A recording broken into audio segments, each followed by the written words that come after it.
میں انوار الحق کاکڑ صدق دل سے حلف اٹھاتا ہوں صدق کے دل سے حلف اٹھاتا ہوں کہ میں مسلمان ہوں کہ میں مسلمان ہوں اور وحدت و توحید قادر مطلق اللہ تبارک و تعالی اور وحدت و توحید قادر مطلق اللہ تبارک و تعالی کتب الہیہ کتب الہیہ جن میں قرآن پاک خاتم الکتب ہے، جن میں قرآن پاک خاتم الکتب ہے، نبوت حضرت محمد رسول اللہ صلی اللہ علیہ وسلم نبوت حضرت محمد رسول اللہ صلی اللہ علیہ وآلہ وسلم بحیثیت خاتم النبیین بحیثیت خاتم النبیین جن کے بعد کوئی نبی نہیں آ سکتا، جن کے بعد کوئی نبی نہیں آ سکتا، روز قیامت روز قیامت اور قرآن پاک و سنت کی جملہ مقتضیات روز قیامت اور قرآن پاک و سنت کی جملہ مقتضیات و تعلیمات پر ایمان رکھتا ہوں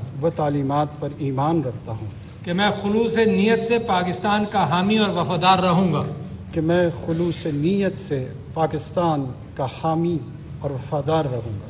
نگران وزیر اعظم انوار الحق کاکڑ نے 14 اگست کو یوم آزادی پر نگران وزیر اعظم کے عہدے کا حلف اٹھا لیا۔ گزشتہ روز بلوچستان عوامی پارٹی کے رہنما انوار الحق کاکڑ کو نگران وزیر اعظم بنانے کا فیصلہ کیا گیا تھا، جس کی سمری پر صدر مملکت نے بھی دستخط کر دیے تھے۔ وزیر اعظم شہباز شریف اور اپوزیشن لیڈر راجہ ریاض کے درمیان وزیر اعظم ہاؤس میں نگران وزیر اعظم کے حوالے سے مشاورت کا دوسرا دور ہوا، جس کے بعد وزیر اعظم شہباز شریف لاہور روانہ ہو گئے تھے۔ انوار الحق کاکڑ کو وزیر اعظم کا پروٹوکول دے دیا گیا۔ نگران وزیر اعظم کا فیصلہ ہفتے کو ہوا تھا، جس کے لیے قائد حزب اختلاف راجہ ریاض نے انوار الحق کاکڑ کا نام دیا تھا، جس پر شہباز شریف نے اتفاق کیا۔ بعد ازاں صدر عارف علوی نے تعیناتی کی منظوری دی تھی۔ آج انوار الحق کاکڑ نے بطور نگران وزیر اعظم عہدے کا حلف اٹھا لیا ہے۔ نگران وزیر اعظم کی تقریب حلف برداری ایوان صدر میں منعقد ہوئی، جس میں اہم سیاسی شخصیات اور افسران نے شرکت کی۔ صدر مملکت ڈاکٹر عارف علوی نے انوار الحق کاکڑ سے حلف لیا۔ خیال رہے کہ سینیٹر انوار الحق کاکڑ کا تعلق بلوچستان کے ضلع کاکڑ سے ہے۔ انہوں نے کوئٹہ سے ابتدائی تعلیم حاصل کی،